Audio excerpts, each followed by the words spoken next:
Yeah, so basically, we're going to have this discussion. We're basically going to debate our college athletic programs. Are they really extremely dependent on money, and should scholarships even exist? And from your opinion, what do you think?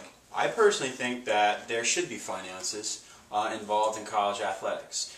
Pay the players. You collect all this money from jerseys, merchandise, college merchandise that are specifically for the athletic program, tickets into the stadium, bowl revenue that comes in. That's a big factor, and so I say pay them. They're making all this money off them. It's a big, huge market across the country, and the players don't see a dime. Now, with that, should they receive scholarships? No, they shouldn't receive scholarships because scholarships are for academic purposes only. Why should a person go to, say, Penn State and having to pay full tuition when someone who plays tennis can get a full ride? I guarantee you that person playing tennis is not adding that dollar amount to the college. So, what I figure should happen is take that money, that would be tuition, give them an option. If you want to be a real student athlete, come here, free room and board for either option, but give them free tuition. They go to class, they have to get their marks. If you don't want that, you want to get paid, you go to college, you get paid, but you get paid that standard tuition rate.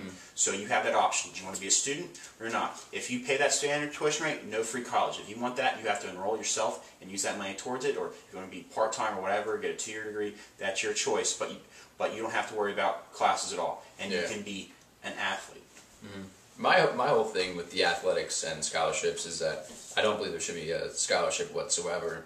In the FBS football teams in Division I college, they get 85 scholarships per team, and which in my opinion is absolutely ridiculous, because I don't think all those guys deserve the scholarships, because I think a lot of them don't necessarily depend on college as a way of learning and getting higher education. It's more of a place where they can just play sports for an extra 4 years.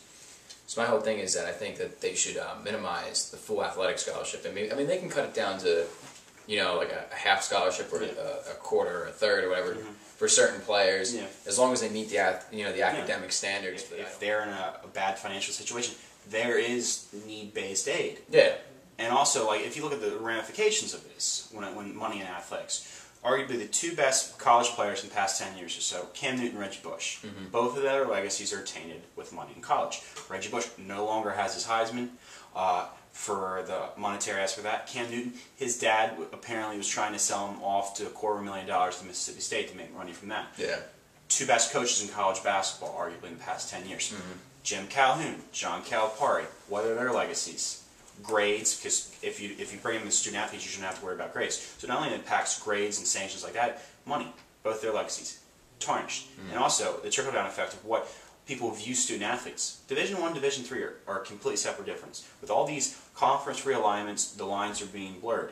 You're having the Big East across 4 or 5 time zones from the Atlantic to the Pacific coast, and now you have Rutgers joining the Big Ten, a Midwest conference.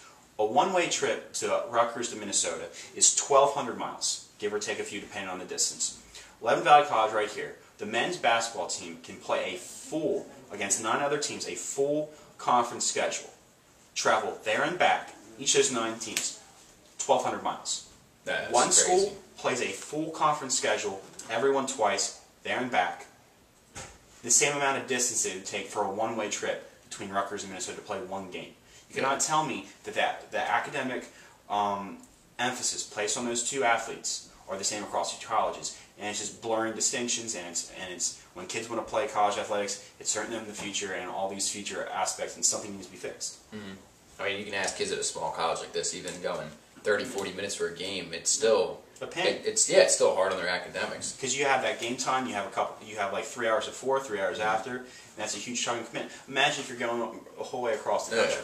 And I think what's really sad about the whole college thing is that, if you ask a kid who's younger, girls, boys, I think it's more prevalent with the boys. Yeah.